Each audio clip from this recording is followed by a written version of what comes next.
A internet mudou a maneira como crianças e adolescentes se relacionam, mas também criou um desafio que muitas famílias ainda estão aprendendo a enfrentar. Como proteger os filhos de pessoas e situações que acontecem em ambientes em que os pais nem sempre conhecem?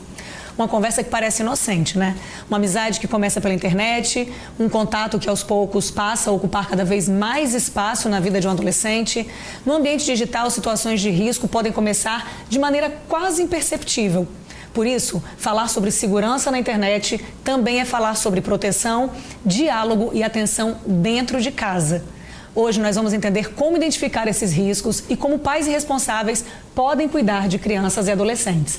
E para esse bate-papo, a gente recebe aqui no estúdio hoje a vice-presidente da Comissão da Criança e do Adolescente da OAB, a advogada Virgínia Luna Smith. Muito boa tarde, bem-vinda. Boa tarde, Flávia. Obrigada pela sua presença aqui.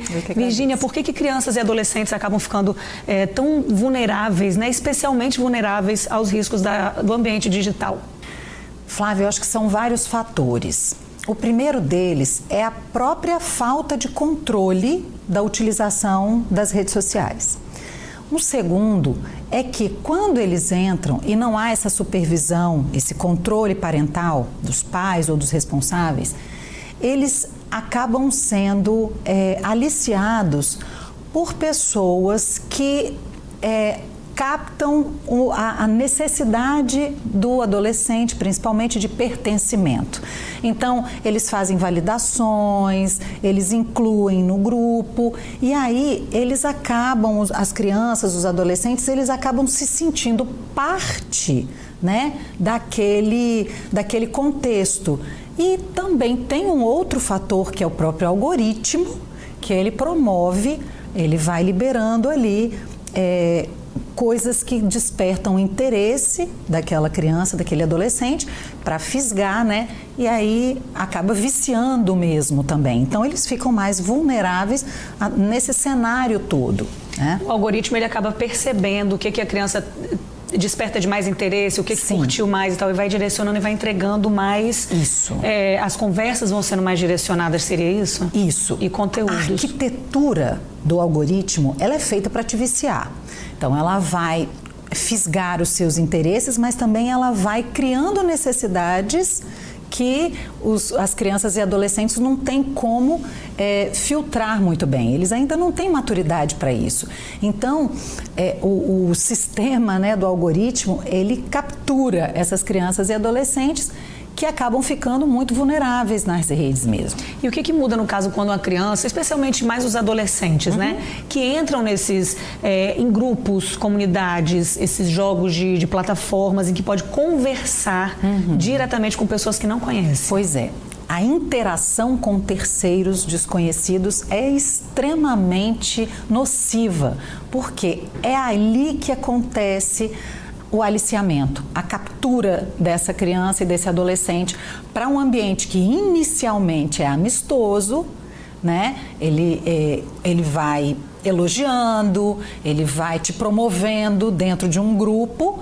Então, quando você se sente pertencente, e aí começam as condutas que às vezes levam a crimes mais graves. Que com isso ele vai ganhando a confiança da pessoa, né, da criança, do adolescente. E às vezes os pais estão por perto, acham que está sendo uma conversa inocente com algum amigo, alguém que conhece, e quando vê é alguma pessoa mal intencionada. Exatamente. Inclusive é tão sério, Flávia, que existem aplicativos que parece que são inocentes, como por exemplo, você vê um ícone de uma calculadora no celular do seu filho.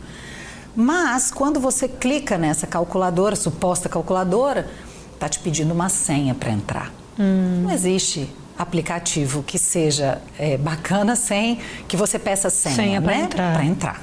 Então, ele vai direcionar para um chat. São aplicativos assim que eles têm essa máscara, justamente para os pais não terem acesso. Então, esse, por exemplo, pode ser um alerta, né? Um dos controles que os pais podem ter ao pegar um celular, desconfia, dá uma verificada nos aplicativos, Sempre. tem um negócio de uma senha, Sempre. um reconhecimento facial, você já desconfia. Sempre. Uma coisa que eu acho importantíssima que os pais precisam é ter as senhas do celular e das redes, né, dos filhos. Respeitar o limite etário para cada aplicativo é fundamental, né? Então, esse primeiro controle tem que acontecer em casa. Né? E quais são os principais sinais de que uma conversa, uma amizade virtual deixou de ser uma coisa normal e pode já estar se tornando uma situação de risco? Olha, Flávia, eu penso que existem vários sinais, mas que eles têm um período específico. Por exemplo, no início, a criança fica o tempo inteiro com o celular e ela vai ficar irritada se ela não estiver com o celular. É aquela fase do encantamento ali, quando ela é capturada, seduzida. Quando ela já está começando a sofrer as ameaças dentro do grupo, aí entra numa segunda fase. Muitas vezes ela não quer mais usar o celular e ela começa a ter uma aversão, sabe?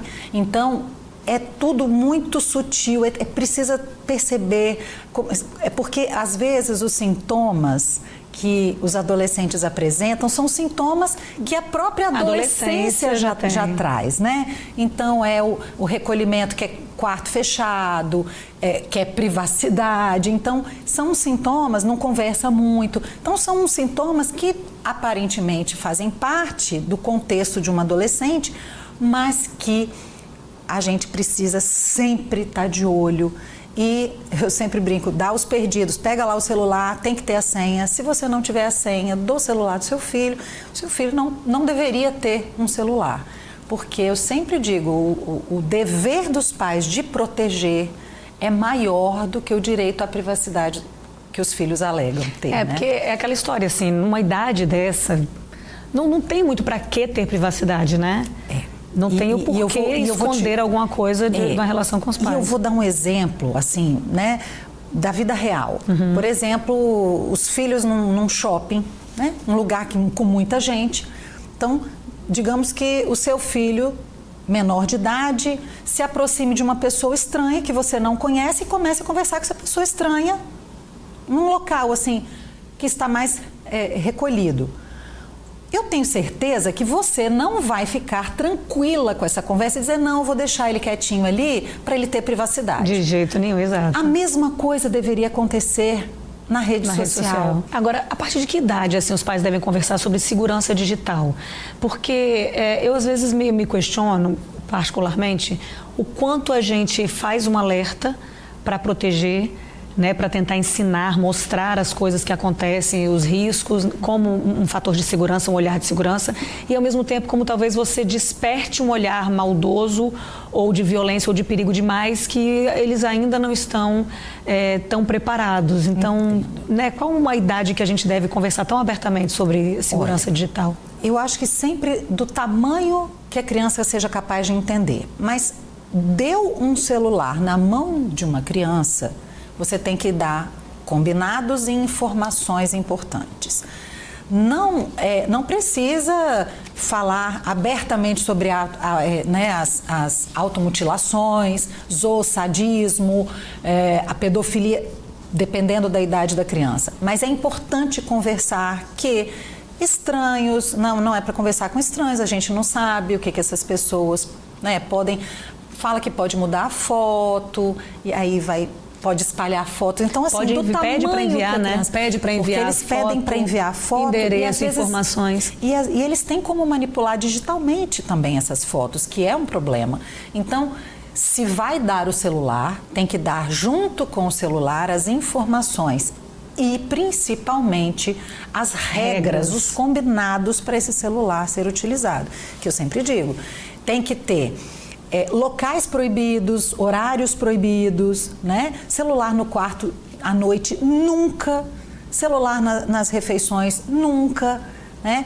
A gente precisa ter alguns cuidados para que as crianças, minimamente, elas consigam entrar no mundo virtual também, né? Agora, você citou no decorrer da nossa conversa aqui sobre essa fase de adolescência, que naturalmente eles já passam por esse momento de um isolamento, de querer ficar no quarto, né, sozinho, ou estar aqui ouvindo uma música e tal. Como que a gente consegue discernir que isso é só um traço da adolescência ou que existe uma possibilidade de um risco no ambiente digital? Observando os hábitos também em casa, por exemplo. Tá usando roupa de frio quando tá quente, tá todo coberto, tem que ficar atento a isso, porque às vezes já está se cortando. Com quem está conversando? Essa é a história da privacidade. Precisa ver que tipo de aplicativos, com quem que está conversando. O que o seu filho consome nas redes sociais? Porque isso é importante. Olha lá nos aplicativos, o que ele está consumindo ali. Esse é um sinal, né, de que a adolescência está normal, entre aspas, né, assim, o afastamento da família para ter o grupo e querer ter a privacidade, ou que está acendendo um sinal de alerta para que a gente precise intervir, né, o quanto antes. Porque você citou até agora da roupa de frio e tal, que também é um pouco de um traço do modismo, mas assim, é um modismo também dos adolescentes, né? De querer usar aquele moletomzão. Então, eu fico imaginando que quem passa por situações assim são olhares que você tem que ter realmente muito atentos, porque confunde-se muito com traços de comportamento do processo natural daquela de transição da idade, muda, né? O jeito de vestir muda, sim, na adolescência. Mas aí você vai começar a observar se é uma... só anda todo coberto. Ou se são momentos Ou se são momentos isolados. na hora de sair. Porque você precisa conhecer o seu filho ou sua filha como um todo, né? Isso é importante, sempre conversar, prestar atenção. Vai fazer um carinho e aí você vai ver, né, o corpo como é que tá, porque é muito sutil o que vai acontecendo. A gente tem que estar muito atento e estar sempre também atento na escola, né? Fazer essa parceria com a escola. Como é que tá aí, né? Tá se relacionando bem, né? Porque eles vão apresentando os sinais. Porque às vezes eles vão se afastando de casa, mas na escola tá tudo bem, tá com um grupo, tá tranquilo.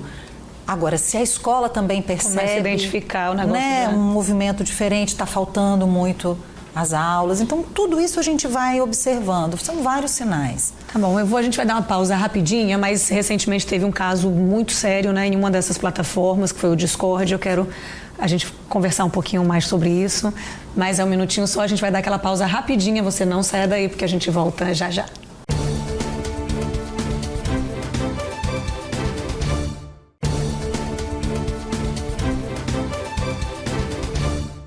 Ponto de Vista está de volta e hoje estamos aqui falando sobre os riscos das plataformas digitais para adolescentes, com a presença da advogada doutora Virgínia Luna Smith. Vamos continuar, a gente estava falando sobre o caso mais recente, né, que ocorreu com uma jovem, uma adolescente que tirou a própria vida através de uma live na plataforma Discord. E isso trouxe aquele alerta também da responsabilidade das plataformas em relação a esse tipo de situação. Até onde vai a responsabilidade dos pais, até onde entra a responsabilidade e o controle, né, que as plataformas podem ter. Isso. Né, o Brasil tem uma legislação recente, muito boa, muito bem feita, chama Estatuto da Criança e do Adolescente Digital, que entrou em vigor agora em março.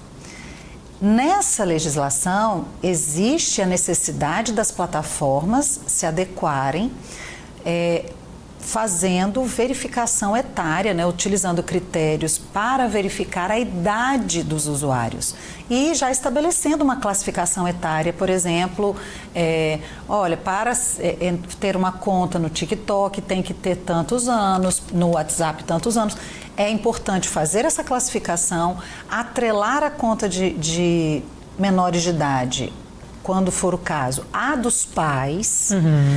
E o problema com o Discord é porque o Discord se recusa a se adequar a essas determinações, porque o Discord não é um aplicativo, né, uma plataforma do Brasil, então ele não está se adequando. Por isso, a Agência Nacional de Proteção de Dados solicitou a suspensão das lives que acontecem no Discord, né? Tem outros aplicativos que também têm essas lives? São vários aplicativos que têm possibilidade dessas interações e depois de levar para um ambiente dessas lives.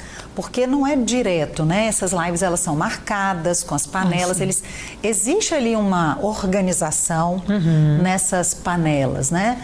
Agora, o problema com o Discord é que é uma plataforma que não tem a moderação, né? O Brasil requer esse primeiro filtro de moderação e resposta imediata. Então, você está vendo que tem algum conteúdo inapropriado, intervir. E o Discord é um especificamente que, nesse momento, está no alvo aí das autoridades, né? Porque tem outras, você falou em relação a reconhecimento, né? Esse controle de idades e tal, mas a pessoa pode, digamos, burlar e colocar uma outra data qualquer. Por isso, sempre o primeiro controle tem que ser em casa. Então, mas eu tenho observado também que, na prática, que alguns desses aplicativos, né, dessas plataformas, têm solicitado o reconhecimento facial. Sim. E parece também que através de voz, né? O YouTube, por exemplo, você não pode fazer uma live de uma criança, mesmo que seja um YouTube infantil, se você não reconhecer a imagem, a presença ou a voz, pelo menos, de um adulto perto, ele derruba a live. Então, eu acredito que seja esse tipo de controle. Esse tipo de controle que o Discord não tem feito, a despeito de todos os pedidos que já foram feitos para as autoridades da plataforma, né? Mas ainda não foram atendidos. Por isso, a proteção das crianças e dos adolescentes, nesse momento, requer essa medida mais drástica de suspender as lives. Agora, quais essas ferramentas de controle, né, parental, quais de fato funcionam? Olha, tem a do próprio Google mesmo, é boa, mas tem uma que é muito, eu penso, a mais abrangente, a mais completa, chama Custódio, Q-U-S-T-O-D-I-O, Custódio, é muito boa esse controle, esse aplicativo de controle parental, muito bom, mas independente do aplicativo que vai fazer isso, existem formas de você fazer também junto, você vai dar o celular para o seu filho, você atrela ao seu, né? Sempre coloca para que você tenha acesso ao que está espelhado, né, no seu, espelhar o dele no seu celular. Isso é muito importante, porque você vai precisar acompanhar.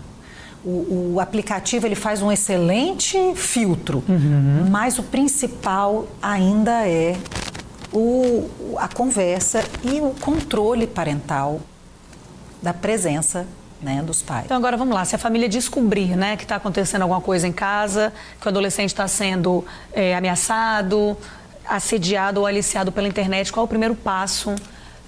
Prints, links, nomes dessas pessoas, o que tem que registrar, qual o caminho para proteger, no caso, a pessoa que está sofrendo ameaça? Sim. Primeira coisa, acolhe, né? Não julga, não diz, tá vendo, te avisei. Primeira coisa é essa, é fazer com que a criança ou adolescente se sinta seguro para contar tudo que sabe e para mostrar tudo que sabe. Quando você estiver diante da situação lá do aplicativo, prints, todas as informações que você puder juntar sobre o fato e encaminhar-se a uma delegacia. Aqui nós temos também, né, dos crimes digitais, para dar ciência e darem início às investigações. Porque é importante que a polícia tenha acesso a todas as informações, que é extremamente difícil localizar muitas vezes, né, esses agressores. Mas quais são os caminhos, então, para fazer essa denúncia? Então, a Delegacia dos Crimes Virtuais, mas existem, você pode fazer o boletim de ocorrência, mas você também pode procurar a delegacia física, para que você tenha informações sobre encaminhamentos necessários que você precise fazer. O que eu acho fundamental é não deixar, porque muitas vítimas ficam com vergonha. É isso. Eu ia justamente fazer essa pergunta, porque os adolescentes devem pedir, né, para os pais, não contem, por favor, imploram, com medo, com vergonha, medo de alguém que está ameaçando ficar, sabe, tomar conhecimento e voltar a ameaçar ainda mais. Como é que os pais devem agir nesse caso? Importantíssimo que os pais conversem, que não precisa ter vergonha, porque isso vai ser tratado com sigilo, com respeito e acolhimento, que ele não vai ser julgado, mas que é importante localizar esse agressor, para que ele não continue perpetrando esses crimes contra outras vítimas. Então, é uma questão até de prevenção de novos crimes, né? Não só para punir o crime que foi cometido, mas também para evitar que novos crimes sejam cometidos a partir daquele fato. A gente, enquanto mãe, né, enquanto pai, mãe, a gente tem que tentar buscar forças ali para não surtar diante de tantos riscos e também de tantas informações, porque a gente acaba expondo em algum momento, né, foto também dos nossos filhos, das nossas crianças, nossos adolescentes em redes sociais. As pessoas têm muitas informações da nossa rotina, por mais que não queiramos, a gente deixa escapar, né? Quem está ligado nisso, quem está com um olhar maldoso, certamente vai identificar. Então também é um caminho árduo, né, para a gente conseguir ter esse controle total, mas eu acredito que, acima de tudo, alertar muito as crianças e ter um diálogo muito aberto dentro de casa, fazer talvez com que eles entendam também que boa parte dessas ameaças de fato não vão se cumprir. Várias questões ali são importantes. A primeira é a gente ter o cuidado de não expor os nossos filhos, porque muitas fotos que são adulteradas em ambiente digital e enviadas para ambientes né, de predadores sexuais, essas fotos são obtidas diretamente das redes sociais dos familiares. Mas então, como faz isso no mundo de hoje, nos dias de hoje? Então, a gente expor o trabalho sem expor a família. Esse é uma dificuldade, é um limite muito tênue. Ter um cuidado de não expor os nossos filhos.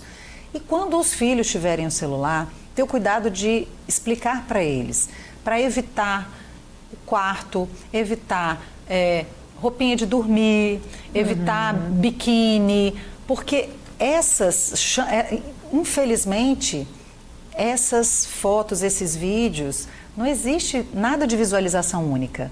Eu sempre esclareço isso para os adolescentes, porque eles acham, não, vou fazer só visualização única. Não existe, porque se eu estiver filmando com o meu celular o que está de visualização única entrou na rede. Né? Então, a gente precisa alertá-los sobre a necessidade de ter mais privacidade, porque isso pode ser, de fato, utilizado depois. Então, esse é um ponto, conversar com eles. Porque hoje, uma mera foto num lugar público, a pessoa tem como saber onde você está, onde você mora, ele identifica tudo. Ou no horário exato, né? Não publica em horário real. Tudo, exato. Ter procedimentos de segurança, porque a gente tem no mundo real aqui, né? A gente não vai sair com o celular na mão de noite, andando. Então, a gente tem alguns procedimentos de segurança na vida real, precisamos ter também na vida virtual, né? Então, esse é um ponto de esclarecimento. Agora, quando as ameaças aparecem, a gente dizer para os nossos filhos, alguém te ameaçar, não tenha medo, venha falar comigo, porque isso é o mais importante, é eu saber antes de qualquer outra pessoa. Então, não ceda à ameaça, à chantagem. Fale comigo antes. A criança ou adolescente precisa se sentir seguro nesse aspecto. Porque o problema é esse, ele achar que se ele estiver sendo ameaçado, ele fica com medo e acaba cedendo, né? E o que mais chocou nesse caso especificamente é que foi realizado por outros adolescentes também, né? Pessoas também muito jovens, já com a mente extremamente violenta, agressiva, maliciosa, mal intencionada. É chocante. Muito, porque você vai dessensibilizando, Flávia. À medida que eles vão sendo expostos a esse tipo de conteúdo, eles vão dessensibilizando. Então, normalizando isso? Infelizmente. é como se anestesiasse aquela parte do cérebro que vai te provocar aquele choque, aquele horror. Então, e aí existem estudos já sobre isso, né? O efeito que isso provoca, e ao mesmo tempo em que você tem uma repulsa, você tem vontade de ver mais. Então, é muito importante que a gente acompanhe para que eles não sejam capturados nesse ambiente. Então, a educação, o letramento digital para nós, para que a gente saiba o caminho e possa iluminar o caminho deles. Dos nossos filhos, né? também. É isso, obrigada, tá? Eu que agradeço, pela participação aqui hoje, pela sua presença. E a gente torce aí para cada vez menos casos como esses aconteçam, que a gente possa proteger, né? Exatamente. Nossos filhos dentro de casa. E é isso, gente. Nosso ponto de vista vai ficando por aqui. Eu agradeço a sua companhia, mas eu te espero no próximo programa. Beijo grande, até lá. Tchau, tchau.